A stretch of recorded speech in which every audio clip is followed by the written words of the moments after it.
हरे कृष्णा। सभी भक्तों को जितिया व्रत की ढेर सारी शुभकामनाएं। जीवित पुत्रिका व्रत में चिल्हो सियारों की कथा सुनी जाती है। कथा इस प्रकार है। एक वन में सेमर के पेड़ पर एक चील रहती थी। पास की झाड़ी में एक सियारिन भी रहती थी। दोनों आपस में दोस्त थी। चिल्हो सियारिन से इतना प्यार करती थी कि वो जो कुछ भी खाने को लेकर आती थी उसमें से सियारिन के लिए जरूर देती थी। इस तरह दोनों हंसी खुशी दिन बिता रहे थे। एक बार वन के पास गांव में औरतें जिउतिया व्रत की पूजा की तैयारी कर रही थी। चिल्हो ने उसे बड़े ध्यान से देखा और अपनी सखी सियारिन को भी बताया। फिर दोनों सहेलियों ने तय किया कि वे भी यह व्रत करेंगी। सियारिन और चिल्हो ने जिउतिया का व्रत रखा। बड़ी निष्ठा और लगन से मंगल कामना करके पूरे दिन निर्जला व्रत रही। मगर रात होते ही सियारिन को भूख प्यास सताने लगी। तब जब बर्दाश्त न हुआ तो जंगल में जाके उसने मांस और हड्डी पेट भरकर खाया। चिल्हो ने हड्डी चबाने के कण कण की आवाज सुनी तो पूछा कि यह कैसी आवाज है।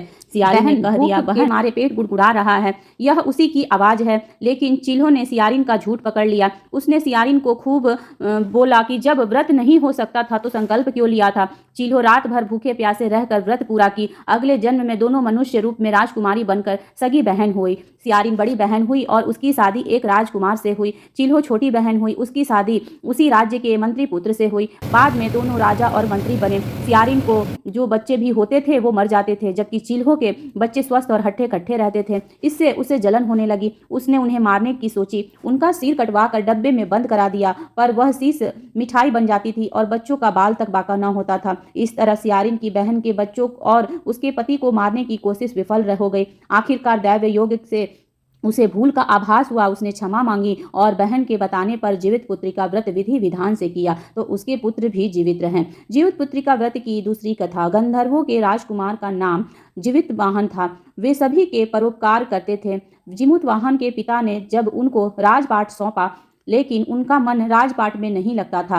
यही वजह थी कि वह राज्य का भार अपने भाइयों को देकर वन में पिता की सेवा करने चले गए। वन में ही जीवितवाहन को मल्यवती राजकन्या भी मिली। दोनों को एक दूसरे से प्रेम हो गया। एक दिन जब वन में भ्रमण करते हुए जीवितवाहन काफी आगे चल गए तब उन्हें एक बूढ़ी महिला विलाप करते हुए दिखी। पूछने पर वृद्धा ने रोते हुए बताया, मैं नाग वंश की स्त्री हूँ। मुझे एक पुत्र है। पक्षीराज गरुड़ के कोप से मुक्ति दिलाने के लिए नागों ने यह व्यवस्था की थी कि वे गरुड़ को रोजाना भक्षण के लिए एक युवा नाग सौंपते हैं। आज मेरे पुत्र शंखचूर्ण की बलि का दिन है। आज मेरे पुत्र के जीवन पर संकट है और थोड़ी देर बाद ही मैं पुत्रहीन हो जाऊंगी। एक स्त्री के लिए इससे बड़ा दुख क्या होगा कि उसके जीते जी उसका पुत्र न रहे। जीवितवाहन को यह सुनकर बड़ा दुख हुआ। उन्होंने उस वृद्धा को आश्वासन देते हुए कहा कि डरो मत, मैं तुम्हारे पुत्र के प्राणों की रक्षा करूंगा। आज उसके स्थान पर स्वयं मैं अपने आप को उसके लाल कपड़े में ढककर वध्यशिला पर लेटूंगा ताकि गरुड़ मुझे खा जाए पर तुम्हारा पुत्र बच जाए। इतना कहकर जीवितवाहन ने शंखचूर्ण के हाथ से लाल कपड़ा ले लिया और वे उसे लपेटकर गरुड़ को बलि देने के लिए चुनी गई वध्यशिला पर लेट गए। नियमित समय पर गरुड़ आए और लाल कपड़े में ढके जीवितवाहन को पंजे में दबोचकर पहाड़ के शिखर पर जाकर बैठ गए। गरुड़ ने अपनी कठोर चोंच से जीवितवाहन पर प्रहार किया।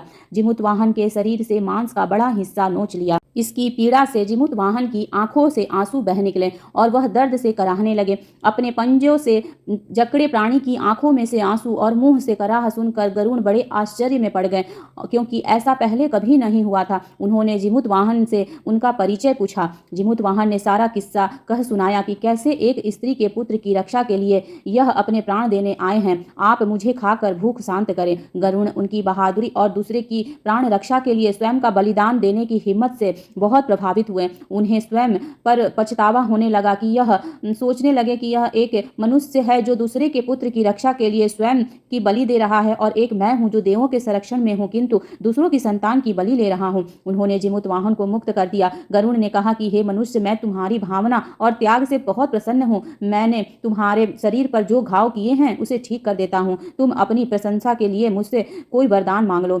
राजा जीवितवाहन ने कहा कि हे पक्षीराज, आप तो सर्वसमर्थ हैं। अगर आप प्रसन्न हैं और वरदान देना चाहते हैं तो आप सर्पों को अपना आहार बनाना छोड़ दें। आपने अब तक जितने भी प्राण लिए हैं उन्हें जीवन दान दें। गरुड़ ने सबको जीवन दान दे दिया और नागों की बलि न लेने का वरदान भी दिया। इस प्रकार जीवितवाहन के साहस से नाग जाति की रक्षा हुई। गरुड़ ने कहा कि तुम्हारी जैसी इच्छा वैसे ही होगा। राजा, जो स्त्री तुम्हारे इस बलिदान की कथा सुनेगी और विधि पूर्वक व्रत का पालन करेगी उसकी संतान मृत्यु के मुख से भी निकल जाएगी। तब से ही पुत्र की रक्षा के लिए हर साल भाद्रपद मास की अष्टमी पर जीमूत वाहन की पूजा शुरू हो गई। यह कथा कैलाश पर्वत पर भगवान शंकर ने माता पार्वती को सुनाई थी।